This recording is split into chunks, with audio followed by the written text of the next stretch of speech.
নমস্কার। বায়োস্কোপের গল্পেরায় আপনাদের সকলকে আবারও স্বাগত জানাই।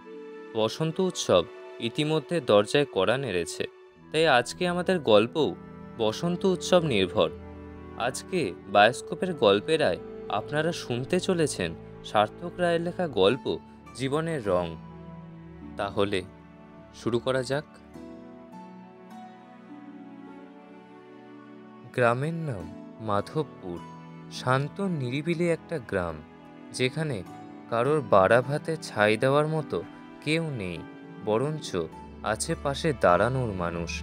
গ্রামের পাশ দিয়ে বয়ে গেছে আত্রি নামক এক নদী।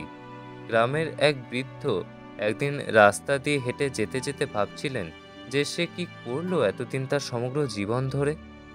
ছেলেরা তো ঘর থেকে বের করেই দিয়েছে বলা যায় তাকে।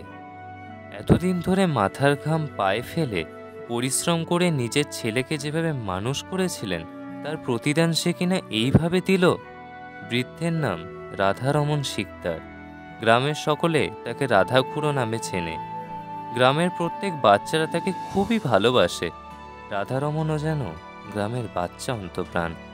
হয়তো ছেলের দেওয়া কষ্ট ভুলতে বাচ্চাদেরকেই নিজের আপন করে নিয়েছেন। এহেন হাঁটতে হাঁটতে মাধবপুর পার্কের একটা বেঞ্চে গিয়ে বসলেন তিনি।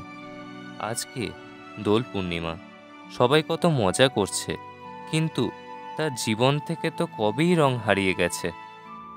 এসব ভাবতে ভাবতেই তার চোখে কখন যেন জল চলে এসেছে। বিল্টু, পারুল, বাবলু এবং পেলু চার বন্ধু মিলে পার্কে একে অপরকে আবির ছোড়াছুড়ি করছিল। দূর থেকে রাধা খুড়োকে এইভাবে কাঁদতে দেখে বিল্টু বলল, ওই তোরা দেখ, খুড়ো কিভাবে মনমরা হয়ে বসে আছে। পারুল বলল, ঠিক বলেছিস তো, চল তো দেখে আসি ব্যাপারখানা। খুড়োর কাছে এসে চারজনে জিজ্ঞেস করলো, ও খুড়ো, তোমার কি হয়েছে? আজকের দিনে এমনভাবে মনমরা হয়ে বসে রয়েছ? বাচ্চাদের কথা শুনে খুড়ো একটু হেসে বলে, কি হবে বাবা, আমার কি নতুন করে কিছু হওয়ার আছে? খুড়োর চোখে জল মুছিয়ে দিয়ে বিল্টু বলল, তুমি কাঁদছিলে? আজকের দিনে কেউ কাঁদে? আজকে তো রঙের উৎসব। খুশির দিনে তুমি এরকম কাঁদলে আমাদের কি ভালো লাগে? খুড়ো অবাক হয়ে গেল। ভাবল, ছোট বাচ্চারা তাকে এতটা ভালোবাসে। ভগবানকে সে মনে মনে বলল, হ্যাঁ হ্যাঁ ঈশ্বর, আমি আমার প্রশ্নের উত্তর পেয়েছি। সত্যিই তো, আমি এদের থেকে এত ভালোবাসা পেয়েছি, এর থেকে বেশি আর জীবনে কি দরকার?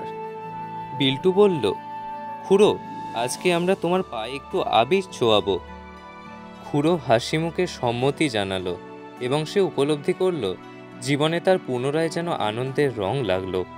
এই বসন্ত উৎসব তার কাছে বিষাদের নয়, বরঞ্চ নতুন করে বেঁচে থাকার রসদ। এই বাচ্চারা তাকে শেখালো ঈশ্বর কাউকে সব দিক থেকে উদাস করে না। তাই তো সে এই বাচ্চাদের ভালোবাসার ব্যক্তি হয়ে উঠেছে অজান্তেই। এতক্ষণ আপনারা শুনছিলেন সার্থক রায়ের লেখা গল্প জীবনের রং। গল্পটা কেমন লাগলো জানাতে ভুলবেন না।